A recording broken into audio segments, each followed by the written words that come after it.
Today on the Bass Channel, we're looking at, listening to, and talking through the Colorbox V2 from JHS.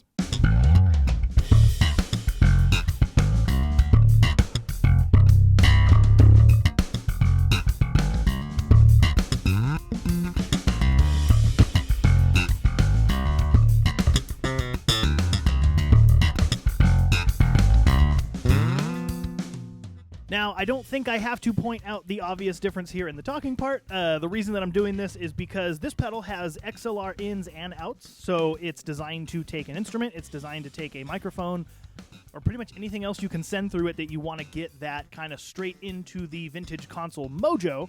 So everything is kind of almost at noon here. Obviously, we're going to listen to it with a bunch of different bass examples, and the entirety of my talking bit, I'm going to be talking through this so we can hear what these effects do in real time. I'm probably going to have to put a little compression on this because some of the levels will vary greatly, but you'll get an idea of the EQ and some of the other fun stuff that it can do as far as overdrive. But before we get too deep into it, let's hear another bass example because we are the bass channel, not the I'm talking through a pedal channel.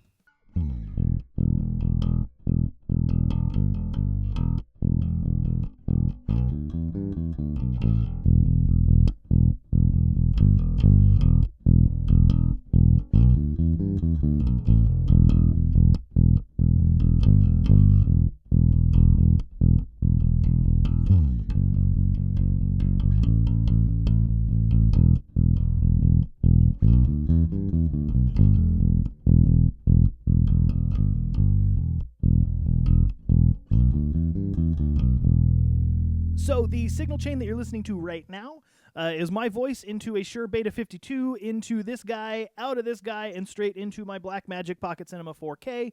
I've kept the gain a little low. I'm anticipating that we're going to overdrive it here pretty soon, but anyway, that's just the mojo. As far as the bass signal, pre-recorded with the wiretap, reamped with the radial X-amp, into this guy, out via XLR, straight into a Tascam US 2020, and zero post-processing has been applied to the bass tracks.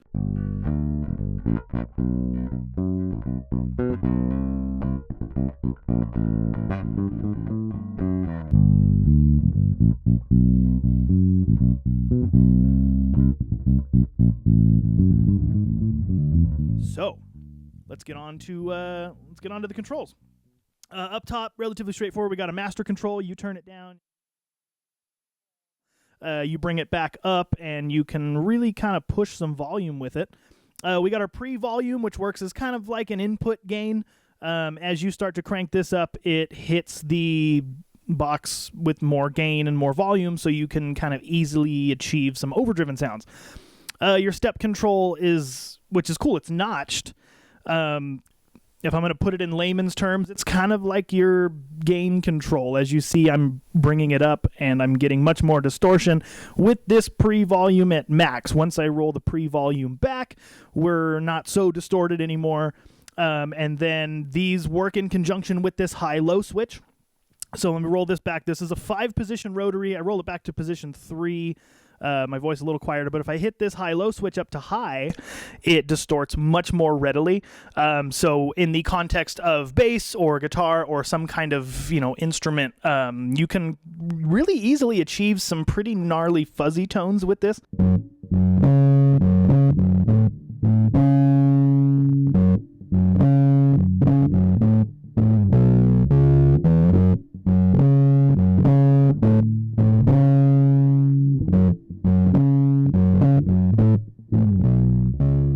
Let me back this off just a bit.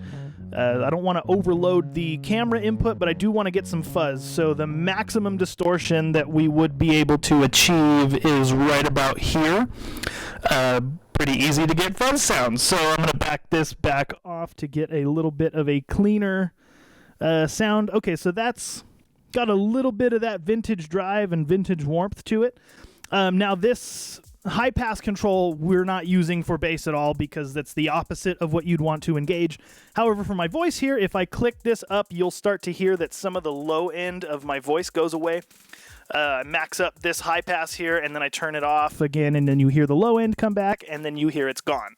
And then you can just, tailor it to how much low end you need cut. And again, like I said, for our context, our purposes, running bass through it, we're not going to touch this at all because we don't need to. We don't really want to cut low end. Obviously, it's a cool effect to have handy if you want to use it as an effect or something, but that's what it does. It's pretty straightforward.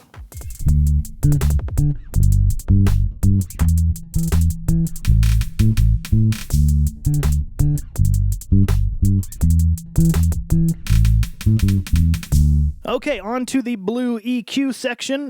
Pretty basic 3-band treble mid bass.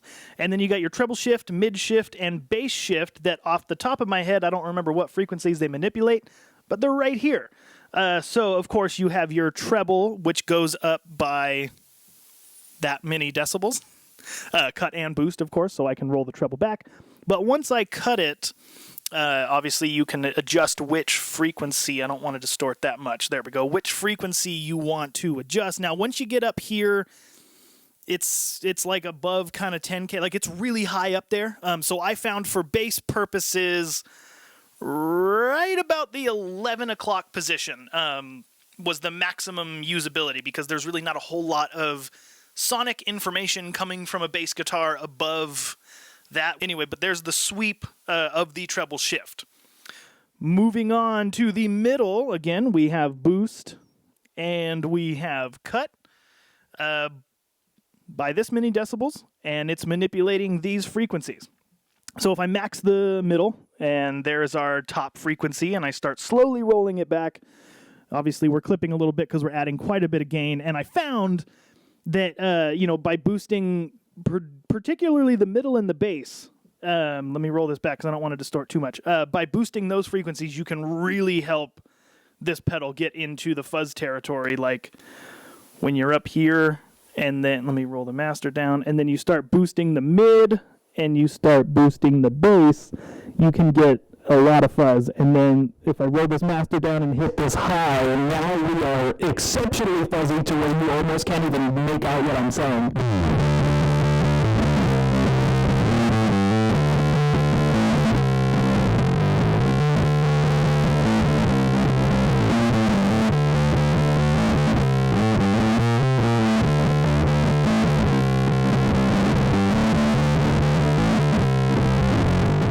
So let me roll that back off. Let me get a little less fuzz going on here. Okay, there we go. Now the bass control, of course, boost and cut by that many decibels, and it manipulates these frequencies.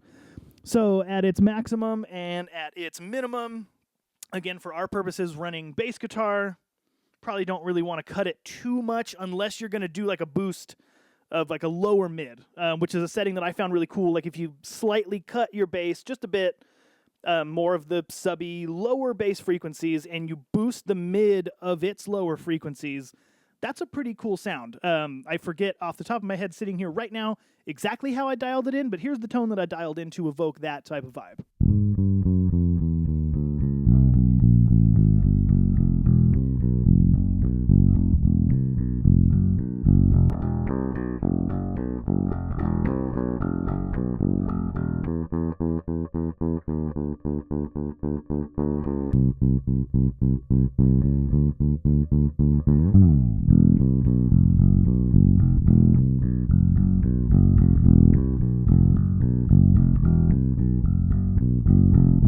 And then, of course, the other way you can go is to kind of, you can boost more of the middle mids, for lack of a better word. And then when you boost your bass, you go kind of on the higher end of the spectrum to where I think it's kind of getting closer to the 200 hertz mark. And that also gives you a pretty cool, warm, vintagey P-bass kind of sound. I'm pretty sure I did one of those too, so here it is.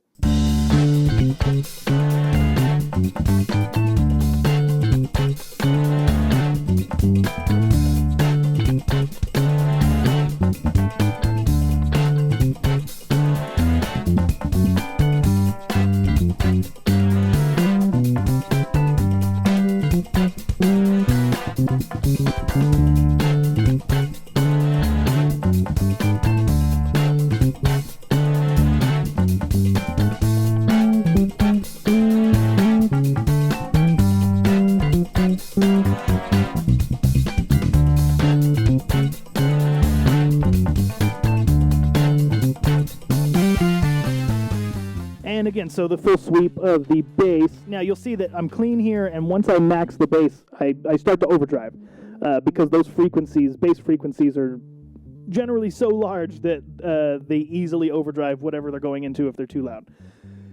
So I think that's just the basic rundown of the knobs. Again, feel free to run your voice, your bass, your keys, your guitar, or your saxophone into it. On the side, we've got an instrument XLR switch to kind of change the, I'm guessing, either impedance or input gain. Of course, we have a 20 decibel pad right there on the side, so that cuts your signal by 20 dB. You've got the XLR out, you've got the 1/4 inch out, you've got the XLR in, which doubles as a 1/4 inch. So if you took the XLR out, you could plug your 1/4 inch into the middle of it, like most interfaces have. It's a solid box. It feels really good. It's quite large, but again, you know, if you're kind of running this vibe, I'm just going to imagine that you don't have a tremendous amount of pedals. This is kind of a vintage running into the board type of thing, and it does it well. I see it being used, or, you know, I can see it being used as a recording tool, keeping this kind of in your studio drawer, as much as I could see it being taken out on the road if this is your flavor. For the music that I play and that I record and that I like, the way that this breaks up isn't quite my personal flavor. So if I were going to use it, I would try to keep it as clean as possible and predominantly use it for an EQ shaping thing. But again, if the breakup is your flavor, that kind of into the board overdrive, I think it does it well. It's just, again, not for me. But if it's for you, as you've heard, it does a good job of it. So if you're interested, definitely go over to either the JHS website to learn more technical info that I may have glossed over or put into layman's terms. And of course, if you want to pick one up for yourself, head on over to Zounds. We have an affiliate link over there. It helps us out a little bit. And best of all, it doesn't cost you anything extra. All that happens is we get a slight percentage for sending you that way. They ship quickly. They have a good return policy in the event that you decide you don't like it and want to get something else. I have nothing but positive things to say about Zounds. They've helped me tremendously in the last couple years. So if you'd like to support what we do over here, it would help us a lot, and we would appreciate it if you would shop at Zounds through our affiliate link.